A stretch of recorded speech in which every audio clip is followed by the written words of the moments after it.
자, 오늘 이제 요한계시록 주일 버전으로 강의한 이제 횟수는 41번째 시간이 되겠습니다. 새벽 기도 때는 훨씬 더 길게 했는데 그때는 이제 새벽 시간은 짧으니까 쪼개가지고 해가지고 매일매일 하다 보니까 길게 했는데 주일은 좀 이렇게 일주일에 한 번 하다 보니까 좀 모아가지고 이렇게 합니다. 너무 짜게 하면은 일주일에 한 번 하는데 효과가 없어요. 다 잊어버리기 때문에. 그래서 좀 줄여서 합니다.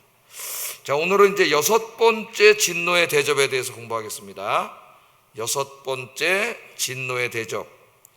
천사가 6번째 진노의 대접을 쏟을 때 그 유명한 이제 아마겟돈 전쟁이 일어납니다. 아마겟돈이라는 말은 뭐 교회 안 다니는 사람들도 다 알고 있는 용어예요. 그러니까 세상의 종말에 대한 어떤 대명사처럼 되어 있습니다. 아마겟돈 전쟁, 그럼 세계의 종말, 그렇게 사람들이 다 생각하고 있고요. 그래서 오래전에 그 영화도 있었습니다. 아마겟돈.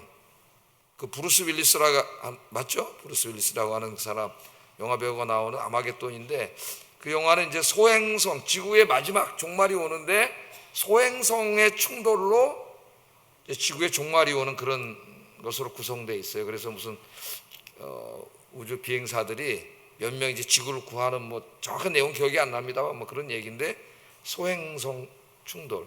그래서 이제 과학자들이나 미래학자들이 누구나가 다 지구의 종말을 이야기해요. 5분 전이라고 이야기합니다. 이제 한 5가지 정도 이제 뭐 전쟁이라든가 핵전쟁, 뭐 또 기후 변화, 기후 재앙, 또 소행성 충돌, 뭐 이렇게 이제 5가지 정도 가능성을 얘기하고 있습니다. 세계 종말이 오나요? 아마겟돈은 세계 종말이라고 하는 건 맞아요. 세계 종말. 종말이 옵니까? 옵니까 안 옵니까? 예? 인간의 역사에 종말이 있어요 없어요? 그것도 몰라요? 또 무슨 목사님이 함정을 집어넣어 갖고 물어보나? 함정을 집어넣든 뭐든 이제 분명히 알고 있어요. 인간의 역사는 영원하지 않잖아요. 예? 우리 하나님이 알파와 오메가 되시고, 알파는 헬라어 철자의 첫 자고 오메가는 마지막 자잖아요. 인간의 역사를 시작하시고 역사를 끝내신 하나님. 인간의 역사는 끝이 있고 그 이후로는 영원한 하나님의 나라가 시작되죠. 두 가지를 합쳐서 생각하니까 지금 뭐라고 대답해야 되지 그러셨을까요? 몰라서가 아니라. 자, 오늘은 이제 그 유명한 아마겟돈 전쟁인데, 이 아마겟돈 전쟁에 대한 해석이 진짜 너무나 많고 이단들이 다 여기서 나옵니다. 아마겟돈 전쟁에 사람들을 미혹하고 유혹하고 뭐 이런 이야기도 다 여기서 나와요. 지금 6번째 대접 쏟은 이 아마겟돈 전쟁에 대한. 그래서 오늘 여기에 대한 것을 자세히 우리가 알고 공부해야 되겠습니다. 한번 좀 공부를 하려고 그래요. 정신을 바짝 차리고. 아마겟돈 전쟁은 이제 알아야 되겠죠. 예? 뭐 2단이든 3단이든 뭐 하여튼 다 얘기하는 게 아마겟돈 전쟁이에요. 자, 6째 천사가 이제 하나님의 진노의 대접을 유브라데 강에다 쏟았다 그랬어요. 유프라테스, 지금으로 말하면 유프라테스 강이죠. 유프라테스 강, 티그리스 강, 4대 문명 발상지 중에 하나입니다. 여기다가 이제 쏟았다 그래요. 12절 한번 보겠습니다. 시작.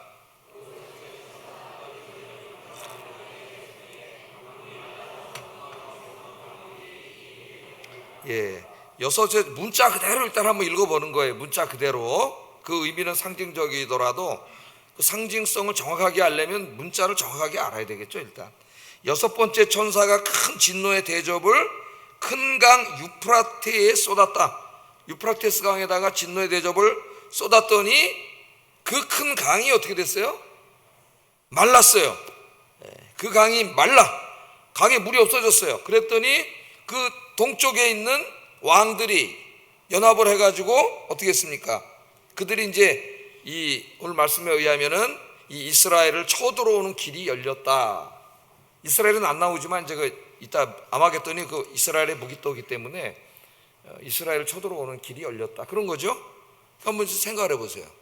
저 유프라테스 강에 지금 강이 있어요. 그 당시에도 이제 큰 강이 있어가지고 저 동쪽에 있는 뭐 파르티아 같은 나라들이 이제 쳐들어오려면 강물 때문에 배를 타고 오든지 뭐 쉽지가 않죠. 그런데 그 물이 싹 말라버리면 쳐들어오기가 너무 좋잖아요. 그냥 물이 싹 말랐더니 동방의 왕들이 누군지 모르지만 그 동쪽에 있는 유프라테스 강 서쪽에는 이제 이스라엘이 그 지중해 져 있죠. 동쪽에 있는 그 왕들이 다 모여가지고 이스라엘을 쳐들어오는 그림입니다. 이게 6번째 대접에 나오는 그림이에요. 자, 한번 지도를 한번 보겠습니다. 지도를 이제 적당한 지도가 없어서 제가 그냥 이렇게 썼고, 요새는 또 지도는 잘못하면 그 판권 걸려가지고 뭐 그런 게 있어요. 그래서 이제 영어로 된 지도를 하나 가져와 봤는데, 이 빨간 게 다 로마 제국이에요. 이 당시에 이 요한계시록에 쓰여질 당시 이게 보세요. 한 나라예요. 한 나라. 예? 여기 어디예요? 터키, 트르키예잖아. 트르키예. 그리고 요 트르키 밑에 여기, 예? 여기가 어디예요? 시리아고, 여기 이스라엘이죠. 여기가 이스라엘 땅. 예? 여기가 이집트. 여기 이제 북아프리카 쭉 있는데, 북아프리카의 이 북쪽도 다 로마였어요. 이렇게 해가지고 건너서 스페인, 여기 포르투갈, 스페인, 그다음에 이 프랑스를 옛날에 갈리아라 그랬습니다. 갈리아. 케사르가 지금 갈리아 전쟁기 9권으로 된 책인 갈리아는 프랑스를 말하는 거예요. 케사르가 이제 시저죠. 영어로 읽으면 시저고, 이 사람이 여기 갈리아 지방 들어가서 여기를 다 점령해가지고 프랑스를 로마로 만들어버리고, 나중에는 이제 도보 해협에서 배 타고 건너가서 잉글랜드, 브리타니아, 영국을 브리티시라 그러죠. 브리티시. 이 영국, 이 잉글랜드 지방까지가 다, 그러니까 이 동쪽의 경계는 유프라테스 강, 여기 유프라테스 강이 흘러요. 여기에 동쪽의 경계는 유프라테스 강, 티그리스 강이고, 이 아프리카 쪽으로, 남쪽으로는 북아프리카, 그 다음에 저 북쪽으로는 독일 남쪽 지방까지가 전부 다 이게 지금 한 나라예요. 한 나라. 1000년 이상을 이렇게 지속해왔다고, 로마가. 저 영국까지. 그래서 영국의 역사는 케사르가 도보 해협을 건넌 다음부터 시작됐다는 유명한 말이 있습니다. 예? 영국은 그냥 야만인들이 살던 곳인데, 이 문명 국가인 케사르가 이제 로마 군단이 이끌고 이 도보 해협을 건너가지고 여기까지 점령했으니까요. 제가 이 시오노 나나메가 쓴 로마인 이야기, 이 케사르에 대한 것이 이렇게 두꺼운 책으로 2권이나 나와요. 이 책은 지도자에 관한 것이에요. 지도자, 리더십. 진짜 지도자가 누구냐 하는 이제 이런 관점에서 이 책을 쓴 것인데, 이 케사르를 읽고 반했습니다. 신앙적으로 반한 건 아니고 그냥 사나이로서, 야, 이 진짜 사나이다. 이 진짜 사나이, 이 사람이. 진짜 전부 다 점령을 해. 이 세계를 다 점령했잖아요. 그래가지고 결국은 이 방대한 로마 제국이 형성이 돼서, 지금도 유럽이 유럽연합을 이루어서 살잖아요. 화폐도 통합해가지고 유로화로. 그런 것들이 항상 유럽 사람들은 원래가 한 나라였어요. 원래가. 그래서 하나의 나라라고 하는 그게 강해요. 그래서 로마가 망한 다음에도 그들이 뭘 만들었어요? 유럽이, 중세 유럽이 신성 로마 제국이라는 걸 만들잖아요. 그래서 거기 교황을 세워놓고 신성 로마 제국 황제를 뽑아. 그 황제는 주로 독일이나 오스트리아나 이쪽 황제들이 했고, 그 유명한 뮤지컬하고는 지금 마리 앙뚜아네트, 거기 그 마리 앙뚜아네트가 바로 이 신성 로마 제국 황제, 오스트리아 황실의 딸이에요, 딸. 근데 오스트리아하고 이제 프랑스는 원래 사이가 안 좋았기 때문에 프랑스 사람들이 무지장 싫어한 거지, 그 왕비를. 만약에 우리나라 대통령분이 뽑는데 일본 여자가 됐다 그러면 우리나라 사람들의 감정하고 똑같은 거예요. 결국 이제 그 얘기하면 또 길어지니까 죽게 돼. 이 방대한 로마 제국과 맞먹는 동쪽에 여기 안 나오지만 나라가 있어요. 그 나라가 바로 지금의 이란입니다. 이란. 얼마 전에 이제 이란 대통령이 비행기 타고 공무를 수행하다 죽어가지고 지금 세계에 혼란에 빠졌습니다. 굉장히 강력한 그 독재자죠. 이제 중공하고 소련하고 손잡고 이제 뭔가 못된 짓을 하던 사람인데 죽었어요. 그래서 지금 어떻게 될지 모릅니다. 지금 보니까 이 세계 역사가 하나님이 한번 확 대라하시니까 그냥 급변해버려요. 또 저 푸틴이 확 죽어버리고 시진핑이 죽어버리고 이러면 이 세계가 어떻게 될지 모르고, 미국의 또 대통령이 누가 되느냐에 따라서 지금 어떻게 굴러갈지 알 수가 없어요. 이 세계 역사가. 그 한 사람의 악인이 정권을 잡은 다음에 1차 대전이 일어나고 2차 대전이 일어나고 별일이 다 일어납니다. 여러분, 그 악인 뒤에는 누가 있어요? 여기는 보면 귀신들이 있어요. 귀신들이. 그걸 우리가 잘 알고 있어야 돼요. 여기가 이제 유프라테스 강인데, 이 로마 제국과 이 파르티아, 그때는 이제 파르티아 공화국이라 그랬습니다. 이란이에요, 지금으로 말하면. 이 파르티아, 구약 성경에는 바사로 나오죠. 바사는 이제 한문식 표기고 페르시아. 이게 파르티아 공화국하고 전쟁이 몇 번 있어가지고 얼마나 애들이 센지 로마 황제가 포로로 잡혀간 적도 있어요. 이 파르티아 공화국에게. 그래서 로마인들이 이 파르티아 애들은 이 기병 말을 잘 타요. 말을. 에? 말 진짜 타다가 막 말 밑으로 올라가서 막 달리고 이런 사람들이에요. 그 이 파르티아 기병들을 너무 두려워하고 무서워했습니다. 그 이제 이런 전쟁 이미지가 요한계시록에 나와요. 당시 이 요한계시록 읽는 사람들의 마음속에 파르티아를 두려워했기 때문에, 그래서 이 전체 이미지가 여기 이제 유프라테스 강이 있잖아요. 유프라테스 강. 예? 이 유프라테스 강에다가 6번째 대접을 쏟았던 이 강물이 말랐다는 것은 지금 크게 보면은 파르티아 공화국이, 이 당시로만 생각을 한다면 파르티아 공화국이 엄청난 기병대가 지금 로마로 쳐들어오는 이런 끔찍한 전쟁 이미지를 주기 위해서, 아마겟돈 전쟁은 이와 같은 처절한 전쟁이다, 그걸 보여주기 위해서 지금 6번째 대접을 유프라테스 강에다가 쏟았고 그 강물이 마른 거예요. 그럼 파르티아 기병들이 쳐들어오는데, 오늘 성경으로 좀 좁혀보면은 요 유프라테스 강을 건너면 여기가 이스라엘이잖아요. 이스라엘. 예? 이스라엘이 한 요 정도의, 제가 좀 좋은 지도를 가졌으면 모르는데 못 찾았어요. 무깃도가 아마겟돈이라고 하는 지역이 한 요 정도에 있어요. 요 정도에.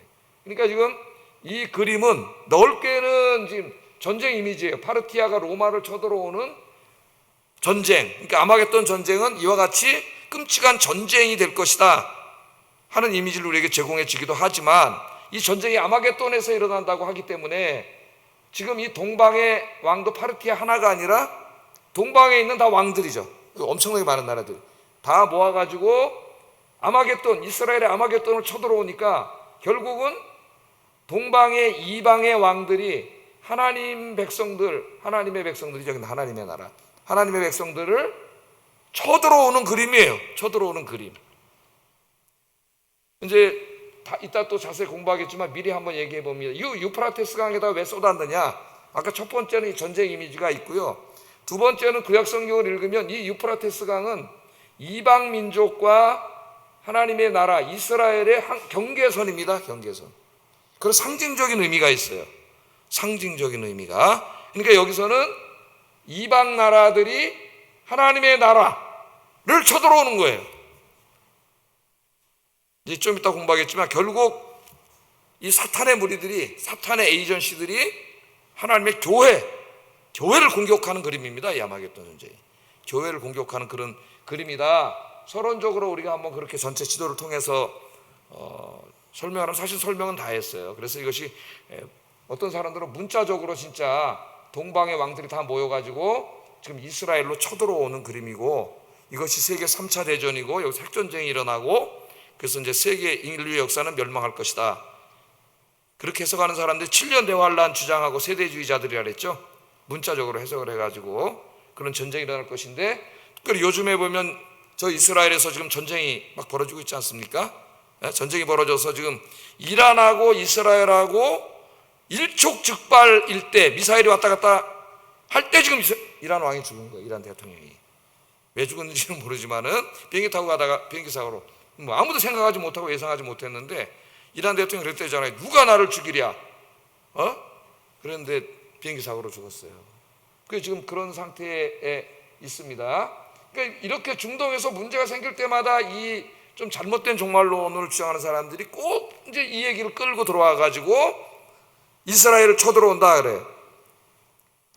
근데 이제 이 나라가 계시록 이제 우리가 이제 쭉 공부하다 보면 곡과 마곡이라고 나오는데, 곡과 마곡, 에스겔에도 나오고 이제 나와. 그건 공부할 때 그때 공부하겠는데, 아가리에 갈고리를 끼웠다 그런 말이 나와요. 그 아가리에 갈고리를 끼면 소련 국기가 됩니다. 소련 국기 비슷해져요. 그래서 옛날에는 전부 소련이라 그랬어요. 이 소련이 그 옛날 소비에트 연방 공산국가가 있잖아요. 이 동방군대를 다 이끌고 이스라엘 하나님 나라를 쳐들어온다 그러고, 심지어는 예수님이 이 무깃도에 재림하시는데 재림하는 예수님을 공격하는 거라고 이 주장하는 사람도 있어요. 좀 이따 한번 살펴보겠는데 별의별 사람들이 다 있습니다. 나 이제 결론적으로 말하면 이건 다 상징적인 이미지로서, 아까 유브라테스 강은 하나님의 나라와 사탄의 나라의 경계선이라 그랬죠. 경계선인데 사탄의 나라가 하나님의 나라를 공격하는 것이고, 이것은 결국 하나님의 백성들은 지금 저 이스라엘에 있는 게 아니라 전 세계에 다 있잖아요, 교회는. 예? 그러므로 전 세계 도처에요. 여기 아마겟돈은 도처에서 하나님을 믿지 않는 왕들, 그 왕들은 꼭 정치적인 왕들만을 말하지 않습니다. 어떤 뭐 진화론자도 있을 수 있고 온갖 이 이데올로기, 이념, 사상을 가진 기독교 반기독교 세력들이 교회, 특히 복음의 진리를 맹렬하게 공격하는, 지금 우리 사회가 지금 그러고 있어요. 그런 전쟁을 말한다, 결론적으로 말하면. 그럼 공부를 다 했는데 저 혼자 일방적으로 그렇게 주장하면 안 되잖아요. 그래서 왜 그런가를 한번 좀 성경을 해석을 통해서 우리가 생각을 해봐야 되겠습니다. 이런 주장은 철저한 성경의 주석을 통해서 주장이 돼야지 지멋대로 막 떠들어대면 안 되겠죠. 그죠? 그러니까 성경을 주석할 줄 알아야 돼요. 자, 이해가 되시죠? 예? 다 한 거예요. 사실은 다 했는데 이제 좀 상세히 한번 해보는 거예요. 자, 그럼 한번 보겠습니다. 12절에 이미 해설을 다 했어요. 지도를 통해서. 유프라테스 강, 왜 그 유프라테스 강에다 대접이 쏟았는지, 유프라테스 강이 어떤 상징인지, 하나님의 나라와 이스라엘과 이방 나라들, 사탄의 나라들의 경계선, 항상 경계선이었다고 하는 거. 그 경계선이 무너진 거죠. 물이 말랐다고 하는 것은. 예? 경계선이 무너진 거예요. 그러니까 이제 공격이 엄청나게 세차게 온다는 거예요. 지금 엄청난 세차게 공격을 하잖아요. 우리 코로나 때 일단 한번 당했습니다. 엄청나게 교회가 공격을 당했죠. 이 세상으로부터 언론, 기자, 방송국 뭐 다 동원해가지고 공격을 당했죠. 한번. 이제 그런 일들이 마지막 때가 가까울수록 맹렬하게 벌어질 것이다. 그게 아마겟돈 전쟁이에요. 아마겟돈 전쟁. 그것을 이야기하는데, 결국 이 전쟁은 어떻게 됩니까? 전쟁이 나면 승자가 있고 패자가 있잖아요. 계시록을 계속 읽으면 하나님의 무서운 심판이 임해가지고 하나님의 나라를 공격하는 이 동방의 왕들을 하나님이 전부 심판하시죠. 그래서 그들은 완전히 심판을 당하고 하나님의 백성은 구원을 받아서 새 예루살렘, 하나님의 나라에서 평안하게 사는 것으로 요한계시록이 끝이 나요. 그러니까 이 전쟁은 그들이 마지막 최악의 발악을 해가지고 하나님한테 도전을 하고 그 다음에 하나님의 심판을 받아서 다 멸망해버리는 악의 멸망이에요. 악의 멸망. 그 멸망하기 전에 발악을 하는 거예요. 이 사탄의 무리들이. 그러니까 두려워하지 마세요. 하나님 살아계시기 때문에. 한번 이제 그 다음에 보겠습니다. 자, 어떤 일이 벌어지는지 좀 자세히 보겠어요. 13절, 14절 상반절에 보면은, 또 내가 봄에 개구리 같은 새 더러운 영이 용의 입과 짐승의 입과 거짓 선지자의 입에서 나오니 그들은 귀신의 영이라. 그러니까 귀신이다. 우리말로 귀신이라고 번역했습니다. 귀신. 이거는 이제 그 악한 영이란 말이죠. 악한 영. 근데 우리말로 이제 한국 사람들이 쏙 알아들으라고 선교사들이 옛날부터 귀신이라고 번역을 했는데, 귀신은 이제 우리 동양인들에게 의하면 죽은 사람의 혼백을 말하죠. 그래서 헷갈리면 안 된다 그랬어요. 이 귀신은 죽은 사람의 혼백이 아니고 누구예요? 타락한 천사들을 말하는 거예요. 타락한 천사들. 헷갈리면 안 되겠습니다. 왜냐하면 베레라고 하는 이단이 여기서 나왔기 때문에 그래요. 귀신이. 그러니까 우리가 생각하는 그런 귀신이 아니에요. 사람이 죽으면 그 혼백이 구천을 헤매고 다닌다 그러잖아요. 우리 대한민국 사람들은. 유교도 그렇고 전통 종교도 그렇고. 그래서 유교에서는 5대까지 제사를 지내잖아요. 5대까지 구천을 헤매고 다닌다 그러니까 우리 고조 할아버지까지 지금 구천을 헤매고 다니니까, 그래도 명절날 밥이라도 해드리려고 거기다 밥그릇 갖다 바깥에다 놓지 않아요. 또 바깥에 놓는지 모르겠어. 안에 들어와서 좀 잡숴라든지. 그래가지고 5대까지. 베레아라고 하는 이단은 뭐예요? 사람이, 그 사람 뭐 김기동이가 뭐라 그랬습니까? 예를 들어서 80까지 살도록 하나님이 하셨는데 50에 죽었다. 그러면 그 30년 일찍 죽었잖아요. 병으로 뭐 이렇게 죽으면. 그런 그 30년 동안 귀신이 돼가지고 구천을 헤매고 다닌다는 거예요. 베레아 이단이 한 말입니다. 제가 한 말이 아니고 김기동 베레아 이단이 한 말이에요. 그래서 칼빈이 55살에 죽었는데, 칼빈도 귀신이 돼가지고 구천을 헤매고 다녔대. 55세 일찍 죽었잖아요. 칼빈 몸이 약했어요. 칼빈은 맨날 병이야. 어떨 때는 누워서 막 설교한 적도 있어요. 몸이 약해, 몸이. 귀신을 헤매고 다녔다 그래요. 군에서 저한테도 와가지고 베레아 믿으라 그런 군목인데, 군대에 온 목사인데 그딴 목사가 있더라고. 우리 교단 목사예요. 우리 교단 목사. 깜짝 놀랐어요, 내가. 그래갖고 나중에 제가 뭐라 그랬는데 목사한테 야, 그건 참 큰일이다. 우리는 코로나 때 보니까 아직까지 다 건전한 교회인 줄 알았는데 진짜 희한한 교회가 많지 않습니까, 여러분? 그래서 제 동생이 이사 갈 때 보면 저한테 꼭 물어봐, 이사 가서 어느 교회 갔으면 좋겠냐고. 너무 멀리 이사 가면 그게 못 나가잖아요, 또. 왜? 교회가 많은데 믿을 수가 없으니까, 어느 교회가 건전한 교회인지를 알 수가 없으니까. 여러분 이제 우리 대아영교회 나오시니까 복 받은 거예요.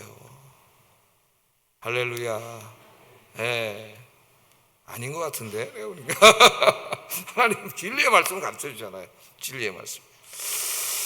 자, 여기 이제 귀신들이 나오는데 이 귀신들이 어디서 나와요? 개구리 같은 더러운 귀신이라 해서 개구리. 왜 개구리라 그랬을까요? 개구리. 우리 어린이들은 개구리 노래를 한다. 굉장히 친근하고, 또 만화 영화 애니메이션에도 개구리 왕눈이가 얼마나 착하게 나오는데, 성경에서 개구리는 아주 율법에 보면 부정과 더러움의 상징이고, 그 애굽에 있어서의 그 신이에요. 이방 신의 상징이에요, 개구리가. 그래서 율법에서는 굉장히 더러운 것으로 다루고 있습니다. 그래서 개구리라고 한 거예요. 자, 어디서 나와 이 세 더러운 귀신이? 용은 누구였죠? 계시록 12장에서 사탄 자신이었습니다. 사탄 자신. 그 다음에 짐승은 누구였죠? 사탄이 자기의 에이전시로 사용하고 있는 로마 제국이었죠. 로마 제국과 로마의 왕들. 그 다음에 거짓 선지자는 누구였어요?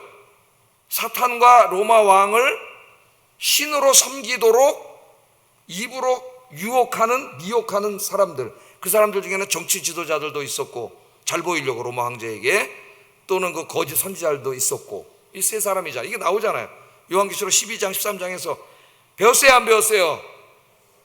배웠어요. 배웠습니다. 잘 기억을 하고 있어요. 그 각각의 입에서 귀신이 나왔다고 하는 것은 하나님의 삼위일체로 흉내낸 거예요. 삼위일체. 이 세 개가 동시에 작동을 한다는 겁니다. 그런데 귀신들의 영의 특징은 뭐예요? 하나같이 개구리가 부정하고 더러운 거라 그랬잖아요, 율법에서. 더러운 영이라 그러잖아요. 여러분 아셔야 돼요. 귀신은 더러운 영이에요. 그래서 그 음란한 귀신 들어가면은 그 음란이 뭐야? 성적으로 더럽잖아요. 더러운 거예요. 도덕적으로 더럽고. 귀신이 깨끗한 거 봤어요? 귀신 뒤집어 씌운 사람이 도덕적으로, 성적으로 음란하고 더러워요. 귀신은 그 더럽습니다. 더러운 영. 거기 성경 구절들을 제가 쭉 써놨는데 더러운 영이에요. 자, 이것들은 용과 짐승과 거짓 선지자의 입에서 나왔어요. 입에서 나왔습니다. 자, 이게 무엇을 우리가 알 수 있냐면은 이 세 더러운 귀신들이 다 사탄의 메신저라는 걸 알 수가 있습니다. 사탄이 하는 말을 대신하는 거죠. 사탄의 메신저예요. 자, 이 메신저들이 이제 사탄의 메시지를 전합니다. 그러니까 성경을 보면 선지자들이 나와요. 선지자들은 뭐 하는 사람? 하나님의 메신저예요, 이 사람들은. 우리 새벽에 예레미야 공부하는데, 예레미야는 하나님 뭐라 했어요? 예레미야를 뽑으면서 너는 내 입이 된다 그랬습니다. 영광입니다, 영광. 하나님의 입이 돼서 하나님 대신 말하는 거예요. 하나님 말을. 이게 선지자예요. 근데 여러분 다 선지자예요. 여러분이 하나님의 입이 돼서 복음의 진리를 말하는 사람의 입 다물고 있으면 안 돼요. 오늘 전도하러 나가는데 비가 지금 부실부실 오고 있는데, 내가 설교를 딱 끝나고 예배를 마쳤는데 비가 계속 오면은 오늘은 하나님 집에 가서 쉬라 하는구나. 그래서 집에 가서 기도하시고, 비가 딱 그쳐서 안 오면 전도하라는구나. 그러고 전도를 하러 나가고, 비가 오면은 여러분은 집에 가서 쉬시고 구역장님들은 구역 공과 공부를 하겠습니다. 근데 전도를 나가게 되면은 공과는 못하니까 답안지를 다 작성해 놨어요. 받아서 가서 공부하시고 전도하고 끝내고. 하여튼 어느 걸로 해도 좋다. 이게 하나님 하라는 대로 오늘 그렇게 하겠습니다. 자, 이 귀신들이 와서 뭘 하느냐? 이게 중요하겠죠. 귀신들은 보이지 않지만 그들이 지금 자기의 대리인들, 사람들의 머릿속에 들어가가, 마음속에 들어가서 지금 뭔가를 행하고 있어요. 뭘 하고 있느냐? 그걸 우리가 봐야 돼. 14절 한번 읽어보겠습니다. 시작.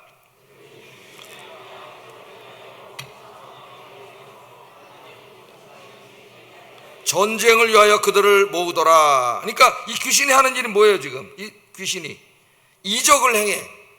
이적을.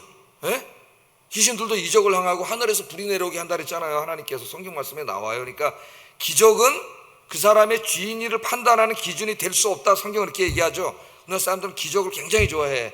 예? 중요한 기준이 뭐예요? 그 사람 입에서 나오는 말이 하나님의 말씀이냐 아니냐, 이게 중요하죠. 기적이 중요한 게 아니에요. 예? 하나님 말씀이 아니냐 누가 판단해? 여러분이 판단하셔야 돼요. 그래, 영적인 분별력이 있어야 돼요.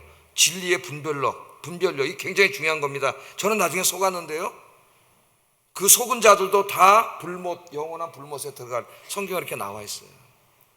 그러니까 여러분들 진리의 말씀을 아침에 제가 공부했는데, 열심히 공부해서 진리의 말씀에 굳건히 서 있어야 되고, 여러분이 분별해야 되고, 또 여러분은 하나님의 입이 돼야 됩니다. 예레미야처럼. 그 영광이에요. 하나님의 입이 돼서 내가 하나님의 진리의 복음을 전하여 사람들을 구원할 수 있게 해주세요. 이렇게 기도하세요, 여러분. 이게 잘못하면 사탄의 입이 되면은 진리의 말을 전하는 게 아니라 여기서 사탄이 주는 말을 막 그냥 온갖 죄악의 말이 그러면 안 되겠죠, 여러분. 예? 그럼 사탄의 입이 되는 거예요, 이게. 하나님의 입이 돼야지. 하나님의 입. 자, 기적을 행해. 그러니까 기적을 행한다는 말은 이제 사람들이 기적에 약하니까 이제 미혹하는 거죠. 미혹. 진짜인 것처럼, 진리인 것처럼 미혹을 하는데 그 목적이 있어요. 목적이 뭐예요? 하나님 곧 전능하신 이의 큰 날이 있는데, 하나님 정하신 전능하신 날에 있을 전쟁을 위하여 온 천하의 왕들을 모으는 거예요. 그러니까 온 천하에 있는 왕들을 미혹해가지고 하나님과 전쟁을 하도록 만든다, 그 말이에요. 하나님과 전쟁. 이제 하나님은 여기다 하나님의 백성들이죠. 하나님의 백성들은 이제 구약으로 말하면 이스라엘이지만 신약 시대에는 누구예요? 예수 그리스도 믿고 구원받은 모든 사람들이니까, 즉 교회. 예? 교회와 전쟁을 하도록, 교회를 대적해서 싸우도록 유프라테스 강을 말려놓고 기적을 막 행해가지고 교회를 공격하는 것이 옳은 일이냐, 막 그렇게 만든다는 거예요. 그게 지금 이 귀신들이 하는 일이에요. 그러니까 이 하나님의 교회를 공격하는, 이런저런 이유로 공격하고 복음의 진리를 공격하고 성경의 말씀을 공격하는 무리들은 다 지금 누구의 입이 된 거죠? 그 입이 귀신의 입이에요. 귀신의 입이 돼가지고 귀신의 말을 막 해야 되는 거예요. 귀신의 말을. 그게 이들의 목적이라고 그렇게 이야기하고 있습니다. 자, 이 전쟁이 뭐냐, 이제 중요한 건 이거지 뭐. 이 전쟁이 어떤 전쟁이냐? 이제 전쟁이야. 단어로 전쟁은 이제 군인들이 나와서 싸우는 거죠. 예? 이거 여러 가지 해석이 있는데, 이 미국의 달라스 신학교라고 있습니다. 달라스 신학교. 우리나라 목사님들 중에도 이제 공부하는 사람이 있는데, 달라스 신학교가 이제 세대주의 신학교예요. 제가 여기서 말하고 있는 성경 해석 좀 잘못된 세대주의 신학교인데, 이 세대주의 신학교의 이제 그 학장으로는 이름이 누구예요? 이 사람 갑자기 이름이 생각이 안 나는데, 여기 왈부드라는 게 세대주의의 대표적인 사람입니다. 이단은 아니에요. 이제 잘못된 신학을 만들어낸 세대주의의 학자, 그 뿌리라고 하는 것이지 뭐 이 사람이 이단이라고 제가 얘기하는 건 아니에요. 자, 이 왈부드가 이제 이 계시록만 연구를 했는데 요한계시록 주석 100권을 이제 봤대요. 여러분, 요한계시록에 쓴 주석이 100권. 별로 안 놀라시네. 제가요, 진짜 마태복음, 그러면 한국에서 마태복음 두세 권 서너 권 이렇게 봤는데, 미국에 가서 이제 도서관에 가서 이제 마태복음을 제가 맨 처음에 수강을 해가지고 이제 소논문 하나 써내려고, 이제 믿음과 행위에 대해서 소논문을 써내려고 도서관에 가서 마태복음 주석 파트를 쫙 다 깜짝 놀랐어요. 마태복음 주석이 쫙 몇 권, 이제 수백 권이 거기 있더라고, 수백. 와, 제가 한국에서 책 좀 읽었다고 교만했는데 거기 가서 완전히 겸손해졌습니다. 예? 내가까지가 알고 있는 거는 그 진짜 넓은 바다에 한 줌의 물밖에 안 되더라고. 이거 언제 다 읽고 공부하지? 예? 쫙 주석. 그 중에서 이분이 이제 요한계시록 주석도 마찬가지죠. 섹트마다. 이거를 추려가지고 좋은 주석 100권을 공부를 한 거예요. 이 사람이 세대주의자지만 이제 공부를 열심히 한 거죠. 그렇게 해서 뭐라 했냐면 약 50개의 서로 다른 해석이 존재한다는 걸 알았어요. 예? 그 학자들이 다 쓴 책인데, 이 아마겟돈에 대한 해석이 크게 나눠서 50개가 존재하더라는 거예요. 50개. 와, 하여튼 저는 공부를 하니까 이제 놀라고. 50개에서 표 어느 게 옳은 거예요, 여러분? 예? 그럼 어떤 목사가 거기서 하나 읽으면 그 말 와서 할 거 아니야. 자기가 읽은 책만. 다 공부하지도 않고. 예? 이게 문제가 되는 거죠, 이런 것들이 지금. 자, 이만큼 지금 요한계시록 중에서도 왠지 모르게 이제 마지막 전쟁인 아마겟돈 전쟁 이 부분에 대해서는 굉장한 관심을 가지고 지금 막 읽고 막 책을 써내고 막 이야기를 하고 설교를 하고 막 예언을 하고 막 난리가 나고, 지난번에 이라크 걸프만 전쟁 터졌을 때 이제 아마겟돈 전쟁이라 그랬어요. 많은 목사님들이 설교를 하더라고. 또 CGC 그랬더니 아마겟돈 전쟁이 아니니까 또 다 숨었다 그랬잖아요 지금. 예? 그래도 성도들이 참 착해가지고 다 잘 봐주고 있더라고. 예? 함부로 얘기했다. 한번 맞으면 어떻게 돼? 그러다가 우연히 한번 맞으면 이제 내가 이제 영험한 목사라고 한, 이런 사람들에 속으면 안 돼요 여러분, 절대로. 자, 그 첫째는 이제 실제적인 전쟁으로 보는 사람들이 이 세대주의자들이에요. 세대주의자들. 그럼 아까 제가 지도에서 보여줬잖아요. 마지막 때가 되면은 정말 뭐 어떤 사람 예수님이 그 아마겟돈에 재림을 하시고, 그때 이제 이 동방의 왕들이 다 모여가지고, 그게 아까 소련이라 그런 사람이 있었는데 소련이 망해버렸잖아요. 그냥 또 쏙 닳기 들어갔어요. 소련이라는 사람 중에 유명한 저 강 건너가면 그 돌아가셨지만 그 목사님도 소련이라고 했어요. 예? 그다음에 이제 다 망해버리니까 이제 또 중공이라 그러는 사람이 있어. 중공이 지금 미국과 쌍두마차를 이루면서 지금, 지금 있죠. 오늘도 아마 신문 보신 분은 보겠지만 앞으로 이제 세계 경제가 중공과 미국 중심으로 이렇게 딱 나뉘어가지고 냉전 시대보다 더 이제 냉전 시대가 될 거고, 이제 경제 무역 전쟁이 막 지금 벌어지고 있고, 지금도 관세 전쟁이 벌어지고 지금 패권 전쟁이 벌어지고 있습니다. 미국과 중국이라고 하는 막대한 세력이 이게 어떻게 충돌할지, 어디서 충돌할지 알 수 없는 지금 이런 뭐 대만, 또 우리나라도 마찬가지고 저 이스라엘, 저 우크라이나, 지금 뭐 우크라이나는 이제 러시아가 하고 있지만은 하여튼 식자우환이다. 많이 알면은 골치 아프다. 골치 아프다. 그러니까 여러분들은 기도 열심히 하세요. 그러면 하나님 지켜주십니다. 이 왕들이, 또 어떤 사람은 그쪽에 다 누구예요? 이슬람, 무슬림들이잖아요. 지금도 무슬림 국가들이 모아서 이스라엘 공격한다 그러잖아요. 하마스 계속 저렇게 하면 우리가 가만 안 두겠다 그러고 협박을 하다가 이제 그 이란 대통령이 죽었는데, 그러고 있잖아요. 이슬람 세력들이 총 모여가지고 저 유브라테스 강 건너서 공격할 거다, 이렇게 이제 하는데, 이것이 이제 지금 핵시대이기 때문에 핵전쟁이 될 것이고, 결국은 이제 그러면 미국은 이스라엘이 전쟁하면 자동 개입하게 되어 있습니다. 그럼 이제 이 전 세계 핵무기가 다 모여서 이제 빵 멸망할 거라고 하는, 너무나 그럴듯한, 요즘 정세에 너무나 그럴듯한 그런 해석자들이 있고요. 이걸 이제 통칭해서 세대주의라 그래요. 세대주의. 그리고 이단들은 다 여기서 시작이 됐다, 제가 계속 얘기합니다. 자, 둘째는 제가 아까 말했듯이 이런 실제적인 전쟁이 아니라 이것은 상징적인 의미로서 전 세계에 있는 이 하나님의 적대 세력들이, 그게 이념이든 뭐 진화론과 같은 과학이론이든 공산주의든 뭐 이런 것들이 각 하나님 공격하는 언론일 수도 있고 뭐 이게 유튜버일 수도 있고 다 모여가지고 하나님의 교회들을 전 세계에서 공격하는 모습으로 해석해. 이제 우리 건전한 학자들은, 저 같은 사람들은 그게 성경 해석이 맞는 거죠. 그게 아마겟돈 전쟁이에요. 지금 아마겟돈 전쟁이 계속 벌어지고 있잖아요. 지금 여러분의 자녀들 학교에서 지금 진화론을 가르치는 것도 아마겟돈 전쟁이에요. 지금 시작이에요. 하나님이 창조하셨는데 진화됐다 그러잖아요. 이것만큼 치열한 전쟁이 어디 있어요? 그런데 여기에 관심을 안 가지면 부모들이 심각해집니다, 우리 아이들이. 그래서 이거 관심을 가져야 돼요. 관심을. 그러니까 이런 상징적인 전쟁, 영적인 전쟁이고 문화적인 전쟁이지 실제 전쟁이 아니라는 거예요. 이제 오늘 끝나서 이제 가야 되는데, 그렇게만 중요한지 왜 그러느냐, 주석학적으로 좀 점검을 하고 끝내겠습니다. 주석학적으로. 자, 오늘 그 15절에 보면은 이 아마겟돈 전쟁을 얘기하면서 이게 실제적인 전쟁이다, 하나님의 백성들을 공격하는 실제적인 전쟁이라 그러면은 무기를 준비하라 그러겠지, 무기를. 근데 오늘 말씀으로 15절에 예수님이 뭐 준비하라 그랬어요? 한번 읽어보겠습니다. 시작.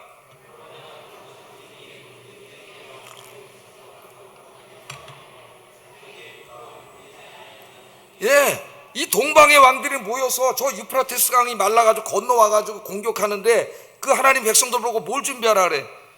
영적인 무장을 하라 그러잖아요. 영적인 무장. 아니 동방 역사도 핵무기 가지고 진짜 쳐들어오는데 무슨 영적인 무장 하면 전쟁이 이기나요?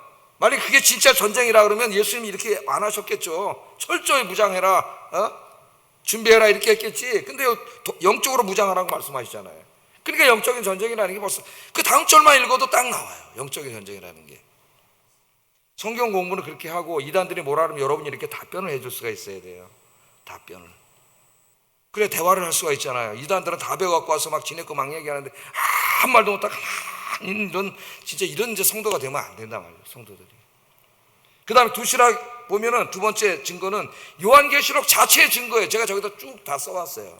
한번 여보세요. 요한계시록 자체의 증거입니다. 집에 가서 이제 컴퓨터 켜놓으면 나오니까 그때 사진 찍어가지고 한번 읽어보세요. 이 용의 전쟁이 전부 다 영적인 전쟁이에요. 요한계시록에서 무슨 핵무기를 가지고 와서 전쟁하는 게 어딨어요? 다 영적인 전쟁으로 요한계시록에 이렇게 나와 있어요. 자, 그 다음에 이 아마겟돈 전쟁이 영적인 전쟁이라는 증거는 여기에 나오는 유프라테스 강과 아마겟돈 전쟁이 상징적인 의미라는 거예요. 상징적인 의미. 첫째, 유프라테스 강. 진짜 유프라테스 강을 하나님이 말려가지고 동방군인들이 핵무기 갖고 쳐들어오는 그게 아니고, 여러분 우리가 9장 13절을 공부했는데 거기에 6번째 나팔을 불잖아요. 6번째 나팔을 불 때에 유프라테스 강에 갇혀있는 귀신들이 풀려나가지고 하나님의 백성들을 공격하는 이미지. 그래서 사람이 3분의 1이 죽잖아요. 생각나시죠? 그러니까 그때 유프라테스 강이 문자적인 유프라테스 강, 저기 저 이스라엘 옆에 있는 유프라테스 강이라면은 귀신들이 유프라테스 강에 갇혀있다는 게 말이 되지 않지 않습니까? 벌써 유프라테스 강이 상징적인 의미잖아요. 이미 나팔 재앙의 때 쓰였어요. 귀신들이 갇혀있는 곳으로 상징적인 의미로 쓰였습니다. 그러면 왜 이 사탄의 고소를 유프라테스 강으로 상징했느냐? 많은 강이 있는데 여단강도 있고 다 그런데 왜 유프라테스 강이냐? 아까 제가 서론 때 말씀드린 것처럼 창세기 15장 18절 창세기 15장 18절을 읽으면 하나님이 약속의 땅에 경계를 그어주실 때에 그 동쪽 경계가 유프라테스 강이에요. 유프라테스 강. 그러니까 그 유프라테스 강은 하나님의 나라와 사탄의 나라의 경계선입니다. 경계선. 그래서 요단강을 예로 들지 않고 유프라테스 강을 예로 들은 거예요. 유프라테스 강. 상징적입니다. 하나님의 나라와 세상 나라, 사탄의 나라의 경계선을 나타내는 상징이에요. 상징. 그러므로 여섯째 대접이 쏟아지는 장소인 유프라테스 강은 하나님의 백성들과 마귀의 백성들을 갈라놓는 영적인 영역이라는 거예요. 영적인 영역 있죠, 여러분? 교회와 세상 딱 영적인 영역이 나눠져 있잖아요. 영적인 영역이다. 그래서 유프라테스 강을 쓴 거지, 상징적으로 문자적인 유프라테스 강을 말려가지고 거기 동방 군인들이 핵무기 들고 쳐들어오는 게 아닙니다. 이 속지 마세요. 이제 이런 거 들고 또 무서워가지고 벌벌 떨고 막 3차 전쟁 일어나면 어떡하지, 막 나 그런 사람 많이 봤어요. 근데 그 사람들이 다 누구냐면은 성경을 아예 안 읽는 사람들은 그런 관심도 없어요. 신실하게 믿는 사람들이 성경을 읽고 속으면 안 되죠. 성경을 읽는 건 중요한데 바로 알아야죠. 바로. 그 다음에 이제 유프라테스 강의 상징적인 의미라는 것이고, 이 아마겟돈이라는 지역을 한번 살펴보겠습니다. 아마겟돈도 상징적인 지역이에요. 상징성을 가지고 있어요. 자, 이 아마겟돈이라는 이 장소를 우리가 이해할 필요가 있는데, 아마겟돈은 저기 이제 보면 나오잖아요. 뭐라고 써 있어요? 하르와 무깃도의 복합어입니다. 하르와 무깃도. 하르는 산, 언덕 이런 뜻이에요. 그러니까 무깃도는 알죠? 무깃도는 전쟁터입니다. 이스라엘에 전쟁이 제일 많이 치러진 곳이에요. 그 무깃도의 언덕이라는 말이에요. 무깃도의 언덕. 아마겟돈이라는 말이 무깃도의 언덕이라는 말이에요. 그런데 왜 이 무깃도를 예로 들었냐 하면, 무깃도의 언덕을 구약 성경을 읽어보면 이 무깃도에서 하나님의 백성들과 이방 군대가 굉장히 많이 전쟁을 해요. 예를 들면은 여자 사사인 드보라와 바락이 가나안 연합군을 물리친 것도 무깃도입니다. 무깃도. 또 사울 왕이 블레셋 군과 싸운 것도 무깃도예요. 또 요시야 왕이 애굽 왕 느그와 싸운 것도 무깃도예요. 그러니까 하나님의 백성들과 이방 백성들이 중요한 전쟁이 일어났던 곳이 무깃도예요. 그러니까 무깃도의 언덕에서 일어나는 전쟁이라고 하는 것은 이 전쟁이 하나님의 백성들과 세상 백성들 간의 영적인 전쟁이라는 것을 우리에게 상징적으로 보여주는 거예요. 진짜 전쟁이 아니라. 만일 아마겟돈 전쟁을 천하의 왕들이 모여서 하나님의 백성들을 공격하는 전쟁이라면은 이상하잖아요. 하나님의 백성들이 지금 뭐 이스라엘 거기 무기토에 살고 있습니까? 여기 살고 있는데 서울에도 있고 뉴욕에도 있고 워싱턴에도 있고 런던에도 있고 전 세계 다 있는데, 그러니까 이걸 문자로 해석하면 말이 안 되는 거죠. 이해되시나요 여기? 예? 예. 그러니까 그게 상징성이라는 거, 무기토가 아니라는, 거기 무기토로 다 쳐들어오는 게 아니고 이 무기토는 상징적인 곳으로 오늘 하나님의 교회들을 말하는 거예요. 하나님의 백성들이 전 세계에 다 있잖아요.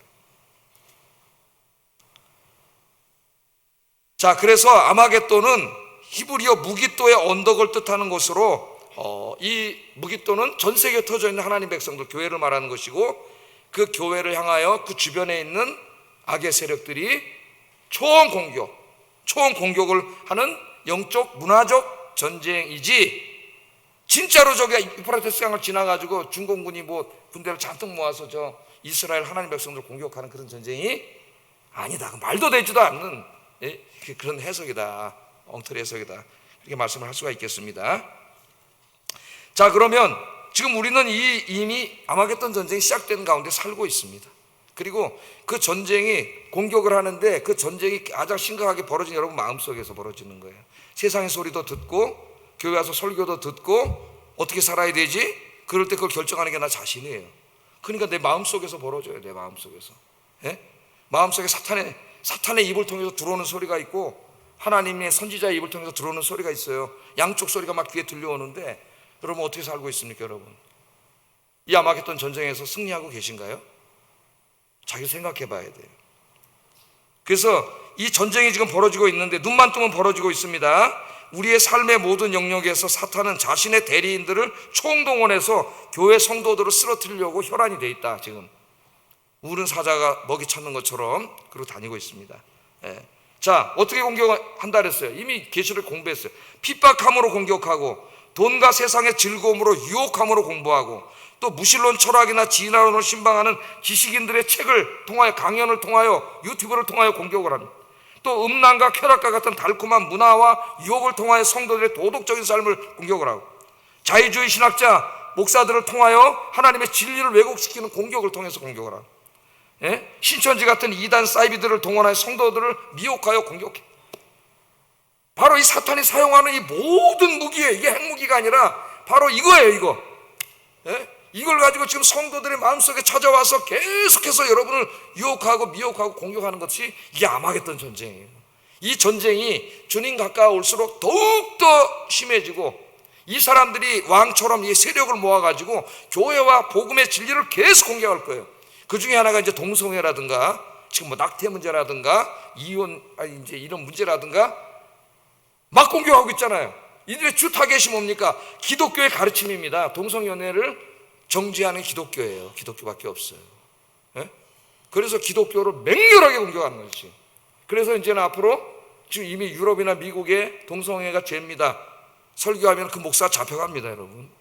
누가 고발하면 잡혀가고, 제가 얘기했잖아요. 우리나라에서 이제 정부에서 옛날에 문재인 정부 때 가안으로, 아직 된 거 없죠. 가안으로 올린 안에 보면은 건당 3천만 원이 벌금이. 제가 동성연애 죄입니다. 그럼 누가 고발했어? 내 3천만 원 내야 돼요. 벌금 3천만 원 낼 것도 없고, 예? 그 설교를 할 수가 없어요. 지금 미국, 유럽 이런 나라에서 이렇게 돼가고 있어요. 미국 여러 주들이 계속해서 지금 그리스도인들이 싸우고 있어요.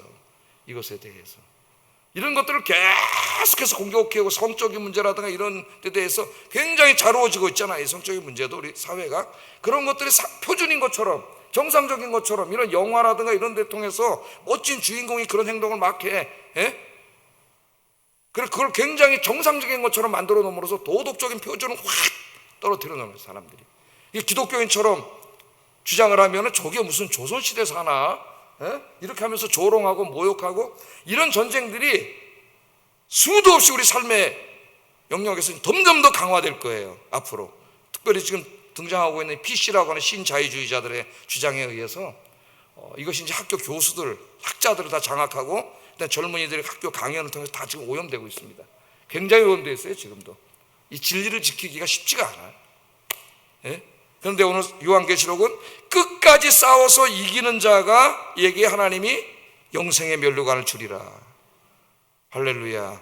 점점 외로워지고 고독해질 수도 있습니다. 이 진리를 지키는데 믿음이 없이는 지킬 수 없어요. 이제는 진리 알아야 되고 확실한 믿음이 있어야 됩니다. 그래서 우리 예수님이 15절에 보라 내가 도둑같이 오리니 누구든지 깨어 자기 옷을 지켜 벌거벗고 다니지 아니하며 자기의 부끄러움을 보이지 아니하는 자는 복이 있도다. 영적으로 무장해서 진리로 무장해서 싸우라는 이야기고 또 흰 옷을 사서 입어 벌거벗은 수치를 보이지 않게 하라 그랬어요. 그리고 마태복음 24장 42절 44절 한번 마지막으로 읽어보겠습니다. 시작.